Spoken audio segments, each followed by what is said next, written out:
En à peine quelques années, plus de 60 millions de touristes ont tout simplement disparu des États-Unis.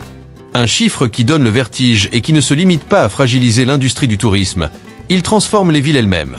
Des petites boutiques de bord de route aux hôtels les plus prestigieux, chaque rue semble soudain vide. Des enseignes, fermées, s'alignent comme un sombre avertissement, et derrière ces vitrines éteintes, ce sont des millions de familles américaines qui voient disparaître leurs revenus quotidiens. L'effondrement du tourisme n'est plus une menace lointaine. Il frappe aux portes de tous les États, de toutes les villes, peut-être même de la vôtre.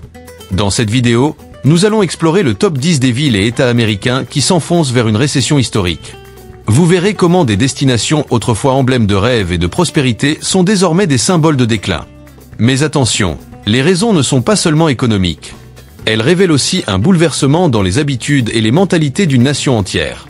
La grande question reste posée. L'Amérique pourra-t-elle redonner vie à ces villes, ou assistons-nous à la fin d'un âge d'or du tourisme?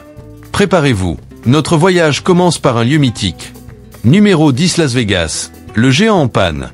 Autrefois, Las Vegas ressemblait à un immense distributeur automatique. Il suffisait d'ouvrir les portes, et des foules du monde entier se pressaient pour y dépenser leur argent, alimentant la ville jour et nuit. Mais aujourd'hui, la machine s'essouffle. En juin 2025, Vegas a perdu plus de 11% de ses visiteurs, et le taux d'occupation des hôtels a chuté de 15%. Dit comme ça reste abstrait.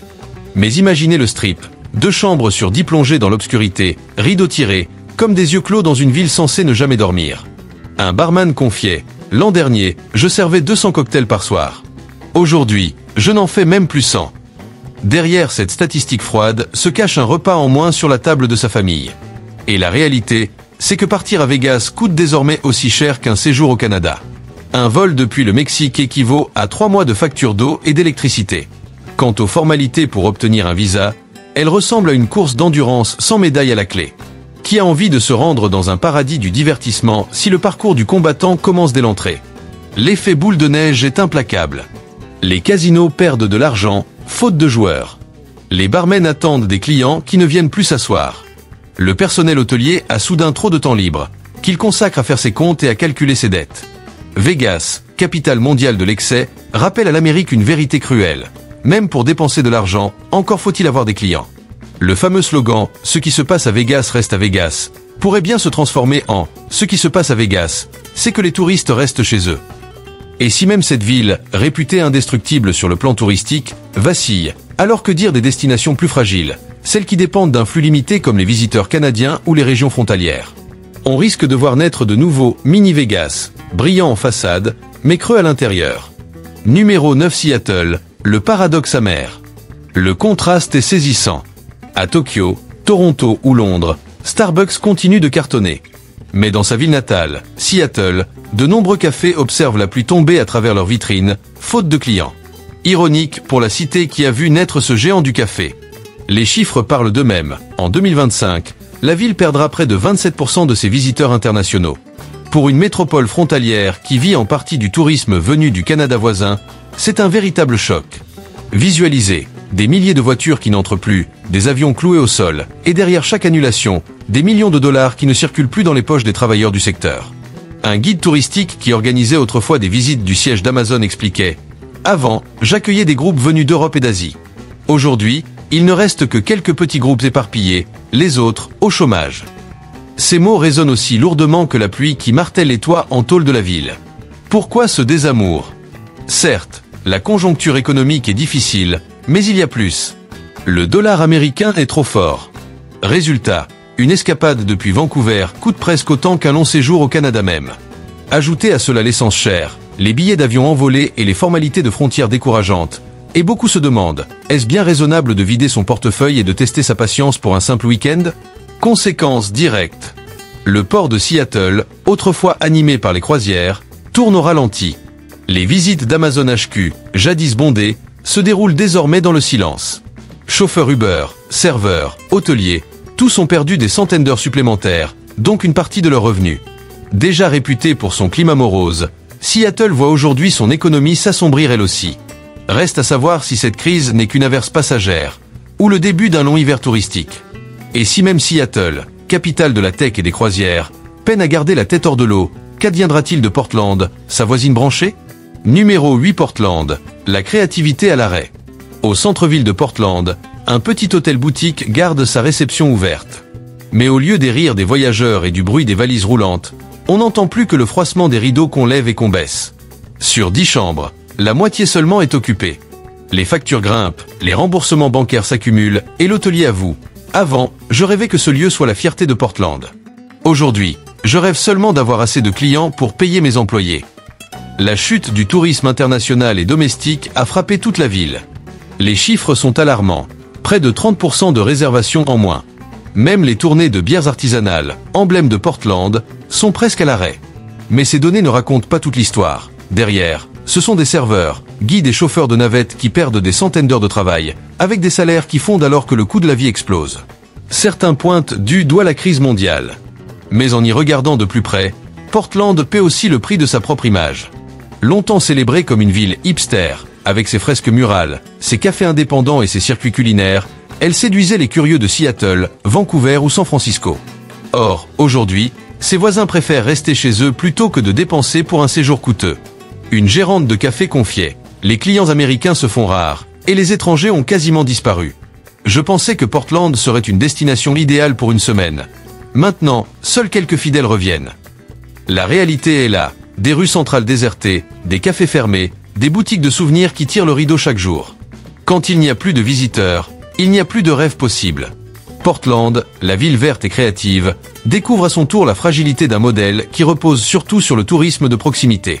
Quand les voisins ne viennent plus, c'est tout l'équilibre qui s'effondre. Et si même une ville réputée pour son style alternatif et durable n'arrive plus à retenir ses visiteurs, alors qu'en sera-t-il des centres industriels plus austères, comme Détroit ? Encore une fois, c'est un PAN de l'Amérique touristique qui s'efface de la carte. Numéro 7 Détroit, le musée vivant du déclin. Autrefois, Détroit battait au rythme des moteurs de Ford et General Motors. La ville vibrait comme le cœur industriel de toute l'Amérique.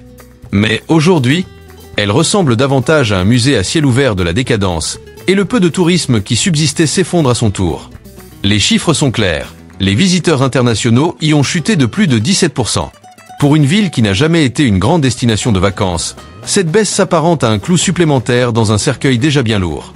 Imaginez les hôtels près de la frontière de Windsor, autrefois bondés de Canadiens venus faire du shopping au volant de voitures luxueuses, aujourd'hui n'éclairés que par la lumière blafarde de quelques néons sur des parkings vides. Les ménages canadiens serrent les cordons de la bourse, le dollar américain flambe, et la frontière devient de plus en plus silencieuse. Détroit n'avait pas de plan B touristique, pas de plage, pas de strip comme à Vegas, pas de Times Square. Alors quand les visiteurs étrangers se sont évaporés, le vide s'est ressenti encore plus durement. Des familles de la classe moyenne, qui arrondissaient leur fin de mois grâce à des chambres d'hôtes, des restaurants locaux ou des circuits de voitures anciennes, ont vu ces revenus disparaître. Quant aux employés déjà fragilisés par l'instabilité du secteur automobile, ils ont perdu une autre bouée de sauvetage. Et c'est là le coup le plus dur. La ville ne perd pas seulement ses clients, elle perd aussi ses chances de se relever. Pendant que l'industrie automobile américaine mise sur la voiture autonome, les touristes, eux, préfèrent tracer leur route vers Toronto ou Mexico, laissant Détroit dans leur rétroviseur. Cette cité, jadis fierté industrielle de la nation, se retrouve à mendier quelques miettes sur la carte du tourisme mondial. Alors, Détroit peut-elle renaître et devenir une nouvelle destination ? Ou restera-t-elle à jamais un rappel historique, une mise en garde sur ce qui arrive quand une ville sort du radar touristique ? Et si même ce symbole de l'industrie américaine perd la bataille des visiteurs, que deviendront les grandes capitales du divertissement, comme celle de Californie ? La lumière d'Hollywood s'éteindra-t-elle à son tour, comme les néons vacillants de la Motor City ? Numéro 6 Los Angeles, les projecteurs qui s'assombrissent. Los Angeles, capitale mondiale du spectacle, où chaque coin de rue peut devenir un décor de film, attirait autrefois des foules entières, toutes venues espérer croiser une star. Mais le rapport de 2025 est sans appel. La ville a perdu des millions de visiteurs internationaux. Et les mauvaises nouvelles s'enchaînent. Les incendies récurrents ont recouvert le ciel californien d'un filtre orange, transformant les photos de vacances en images dignes d'un film catastrophe. Mais derrière cette atmosphère dramatique, la cause principale est bien plus terre à terre, le coût. Billets d'avion hors de prix, hôtels aux tarifs gonflés, parking facturé plus cher qu'un dîner gastronomique. Les voyageurs réalisent trop tard que le rêve hollywoodien se paie au prix fort. À cela s'ajoutent les embouteillages monstres et une pollution persistante qui font soupirer plus d'un touriste. C'est ça le paradis ? On dirait plutôt une mission bonus dans GTA. Les répercussions sont immédiates. Universal Studios, les circuits Hollywood Star Tour, les restaurants du front de mer de Santa Monica, tous voient leur chiffre d'affaires plonger. Les employés de l'hôtellerie perdent des heures de travail. Les serveurs encaissent moins de pourboires. Des milliers de familles de la classe moyenne doivent réduire leurs dépenses quotidiennes. Ironie du sort, Hollywood a produit une infinité de films sur la fin du monde. Et voilà que Los Angeles joue désormais le premier rôle d'un drame bien réel. Les lumières brillent encore, les tapis rouges sont déroulés, mais le public se fait de plus en plus clairsemé. Le rêve américain à Los Angeles a perdu de son éclat. Derrière la façade scintillante se cache une dure vérité, une scène grandiose, mais sans spectateurs. La peut-elle encore mériter son surnom de Cité des rêves? Ou n'est-elle plus qu'un immense plateau de tournage, où l'on recrée des fantasmes que personne ne vit vraiment? Et Los Angeles n'est pas seul. À l'autre bout du pays, New York traverse le même malaise. Times Square n'est-il plus qu'un spectacle de néons devant des rangées de sièges vides? Numéro 5 New York, la ville qui commence à s'endormir. Il fut un temps où poser un pied à Times Square, c'était plonger dans une marée humaine. Les écrans géants illuminaient la nuit, les airs de Broadway résonnaient, et chacun se bousculait pour immortaliser l'instant sous les panneaux publicitaires. Mais en 2025, cette image laisse place à de trous inquiétants dans la foule. Attention, les lumières brillent toujours, les écrans défilent encore, mais l'énergie frénétique qui faisait battre New York semble s'amenuiser. Les raisons, elles sont connues. Les visas difficiles à obtenir. Le dollar trop fort. Les hôtels aux prix exorbitants, comme si la vue sur la Statue de la Liberté était comprise dans la chambre. Mais il y a plus subtil. New York perd peu à peu son aura d'expérience unique. Les voyageurs sont prêts à payer pour découvrir l'inédit. Or, ce qu'ils trouvent, ce sont des chaînes mondialisées et des magasins clonés qu'ils connaissent déjà chez eux. L'effet « une fois dans la vie » s'efface, remplacé par un sentiment de déjà-vu. L'impact est direct sur l'économie locale. Broadway vend moins de billets. Les restaurants de Manhattan ferment plus tôt. Même les célèbres taxis jaunes se plaignent. Leurs compteurs tournent au ralenti, bloqués dans les bouchons interminables de la 5 avenue. La ville, qui ne dort jamais, découvre soudain des quartiers qui s'endorment de bonne heure. Et voici l'ironie cruelle. Autrefois, New York incarnait la porte d'entrée du rêve américain pour des millions d'immigrants. Aujourd'hui, même les touristes hésitent, calculant si un voyage vaut vraiment l'investissement. Comme l'a résumé un habitant, à New York, tu peux tout acheter sauf la tranquillité. Mais désormais, la ville l'offre gratuitement, car ses rues autrefois bondées sont désertées. Alors, si New York, souvent surnommé le cœur battant de l'Amérique, ne parvient plus à maintenir son rythme touristique, que peut espérer la Floride? Les paradis balnéaires devront-ils attendre en vain des visiteurs internationaux emportés par la marée? Numéro 4 Floride, le rêve ensoleillé menacé. La Floride, c'était la promesse américaine. Du soleil toute l'année, des plages de sable blanc, des eaux turquoises, et Disney World comme porte ouverte sur la magie. Mais le rapport 2025 est implacable. L'État figure parmi les plus touchés par la chute du tourisme international. Concrètement, cela signifie que les bancs de Miami Beach restent vides et que les parcs d'attractions, jadis saturés de files d'attente interminables, résonnent désormais d'un silence étrange, brisé seulement par quelques rires d'enfants. Pourquoi? D'abord à cause de la nature. Ouragans, inondations, montée des eaux, le climat de la Floride devient de plus en plus imprévisible. Qui oserait dépenser des milliers de dollars pour un séjour qui pourrait être balayé par une tempête annoncée la veille du départ? Ensuite, la concurrence des Caraïbes joue un rôle majeur. Soleil, mer turquoise, mais à des prix bien plus abordables, avec des formalités d'entrée plus simples. Face à cette comparaison, beaucoup choisissent les Bahamas plutôt que Miami, où l'hôtel coûte 2 fois plus cher. Les conséquences s'abattent comme un orage. Disney et Universal enregistrent des pertes. Mais ce sont surtout les petits hôtels, les restaurants familiaux et les services de transport qui trinquent en premier. Sans touristes étrangers, des dizaines de milliers de travailleurs du secteur réduisent leurs heures ou subissent des baisses de salaire. Ainsi, des familles entières qui comptaient sur la haute saison se retrouvent soudain en difficulté. Autrefois, la Floride était surnommée le « jardin d'hiver des Canadiens ». Chaque année, des dizaines de milliers de retraités descendaient en camping-car pour fuir le froid du Nord. Aujourd'hui, la réalité a changé. Beaucoup préfèrent rester chez eux, bien au chaud sous des couvertures électriques, économisant leur argent et évitant les formalités administratives. Résultat, ce paradis tropical a conservé son soleil, mais perdu une grande partie de ses visiteurs. La Floride ressemble désormais à une vieille carte postale, toujours belle, mais reléguée au rang de souvenir. Et si un État aussi favorisé par la nature peine à retenir ses touristes étrangers, que dire des villes qui ne vivent que de leur lumière? Numéro 3 San Francisco. Un voyageur coréen a résumé en une phrase son expérience à San Francisco. Magnifique, mais les hôtels y coûtent 3 fois plus cher qu'à Séoul. Tout est dit. Certes, la ville garde ses atouts, Le Golden Gate, ses collines pittoresques, sa baie majestueuse. Mais le portefeuille des visiteurs fond dès leur arrivée. Le coût de la vie est dissuasif. Un dîner revient aussi cher qu'une semaine de restaurant en Europe, et une amende de stationnement équivaut à une facture d'électricité complète dans son pays d'origine. À cela s'ajoutent des images qui marquent les esprits, des rangées de tentes de sans-abri en plein centre-ville et des récits liés à l'insécurité qui poussent beaucoup à se demander « Mon voyage valait-il vraiment ce prix ?» San Francisco, autrefois cité comme une ville de rêve, est aujourd'hui perçu par beaucoup comme un lieu où les défis financiers et sociaux se superposent. Les effets se voient immédiatement. Le tourisme technologique, autrefois dopé par les visites de la Silicon Valley et les conférences internationales, s'essouffle. Les salles de congrès se vident, les hôtels ne font plus le plein lors des événements, et les restaurants autour du centre sont parsemés de tables inoccupées. Chaque chaise vide représente un salaire amputé, une facture impayée, et une famille de la classe moyenne contrainte de se serrer davantage la ceinture. Ironie du sort, le Golden Gate résiste toujours aux tempêtes du Pacifique, mais les portefeuilles des voyageurs s'écroulent en franchissant les portes des hôtels. Dans l'imaginaire des touristes, San Francisco ressemble à un iPhone trop cher, toujours élégant, mais devenu un luxe inutile. La question se pose, la ville peut-elle redevenir l'icône de la baie ? Ou sera-t-elle peu à peu réduite à un symbole figé, une carte postale coûteuse d'un rêve américain hors d'atteinte ? Et si même San Francisco, pôle mondial de la technologie, perd de son éclat sur la carte du tourisme, qu'en est-il d'une ville de montagne qui mise avant tout sur sa nature et son air pur ? Numéro 2, Denver. C'est là que Denver surprend.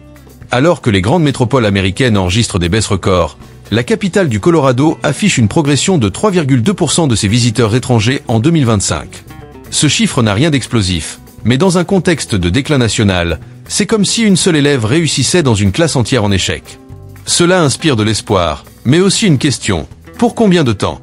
L'atout de Denver est évident. Les Rocheuses, accessibles quasiment gratuitement, et des coûts de séjour bien plus raisonnables que ceux des côtes californiennes. Les touristes viennent y chercher une expérience américaine authentique, randonnée, ski, bière locale. Et tout cela sans devoir exploser leur budget d'hôtel. Mais l'envers du décor apparaît déjà. Infrastructures saturées, embouteillages, loyers de courte durée qui flambent. Les habitants commencent à ressentir une impression familière, celle de voir leur ville vendue morceau par morceau. Le paradoxe est saisissant. Denver, refuge face à la pression des grandes métropoles, court aujourd'hui le risque de devenir une copie miniature de ces mêmes villes. Pour l'instant, elle ressemble au seul voisin en bonne santé dans un quartier malade. Mais dans un tel environnement, qui peut se sentir vraiment à l'abri ? Quittons les montagnes pour la capitale du Midwest. Numéro 1, Chicago. Imaginez-vous sur le Magnificent Mile à Chicago. Autrefois, cette avenue incarnait le paradis du shopping, où les touristes se pressaient sacs de luxe à la main. Aujourd'hui, les trottoirs paraissent vides, les vitrines affichent des panneaux de soldes, et le vent du lac Michigan résonne plus fort que les pas des passants. Chicago porte toujours son surnom de « Windy City », mais ce vent souffle désormais sur des rues désertées. Les raisons sont multiples, mais connues. Le coût du voyage et du séjour est exorbitant, l'image d'insécurité pèse lourd, et surtout, les arrivées internationales s'effondrent. Pour un touriste européen, le prix d'un vol vers Chicago équivaut désormais à un séjour tout compris dans les Caraïbes. Beaucoup font vite leurs calculs, éliminent la métropole de leur liste. Ajoutez à cela les gros titres sur les fusillades, et la décision est vite prise. Mieux vaut choisir une destination jugée sûre. La conséquence est directe pour la classe moyenne locale. Le restaurant qui vivait des bouteilles de vin commandées par les visiteurs européens doit désormais se contenter de menus bon marché pour une clientèle domestique. Les hôtels de milieu de gamme, piliers du tourisme urbain, accumulent les chambres vides. Chauffeurs de taxi et guides touristiques, autrefois généreusement pourboirés, peinent aujourd'hui à trouver des clients. Le contraste est cruel. Chicago aimait rappeler qu'ici, il fait du vent et les rues sont toujours animées. Oui, le vent souffle encore, mais il siffle désormais dans des couloirs d'hôtels déserts. Ville de culture, de jazz, de pizzas profondes et d'architecture grandiose, Chicago risque de n'être bientôt perçu que comme une simple escale à l'aéroport d'Ohre, un lieu de transit plutôt qu'une destination. Alors, la grande question demeure, ces villes américaines peuvent-elles inverser la tendance ? Ou assistons-nous à l'aube d'une nouvelle ère où les États-Unis perdent peu à peu leur rang de première destination mondiale ? 10 villes, 10 histoires, mais un même constat, le tourisme américain n'est plus intouchable. Quand les visas se compliquent, que les prix flambent et que l'image d'un pays se ternit, même les lieux emblématiques peuvent se transformer en scènes vides. Et ce n'est pas seulement une affaire de chaînes hôtelières ou de grands parcs d'attractions. Ce sont des milliers de familles de la classe moyenne qui en subissent les conséquences. Serveurs privés de pourboire, chauffeurs de taxi sans passagers, employés saisonniers aux revenus en chute libre. Alors je vous pose la question, s'agit-il d'un simple passage à vide ? Ou bien est-ce le signe que l'Amérique glisse doucement vers la sortie de la carte touristique mondiale? Pensez-vous que New York, Los Angeles ou Las Vegas sauront rebondir? Ou bien que les voyageurs du monde entier se tourneront de plus en plus vers d'autres horizons? Dites-moi ce que vous en pensez dans les commentaires. Si cette analyse vous a intéressé, n'oubliez pas de mettre un « j'aime », de vous abonner pour ne rien manquer des prochaines vidéos et de partager afin que d'autres puissent réagir à leur tour. Je précise que cette vidéo repose sur des données publiques, des rapports de voyage et des analyses de sources reconnues. L'objectif est d'informer, de susciter la réflexion et le débat, et non de critiquer un pays, une institution ou un gouvernement. Toutes les observations formulées sont purement analytiques et visent à ouvrir la discussion.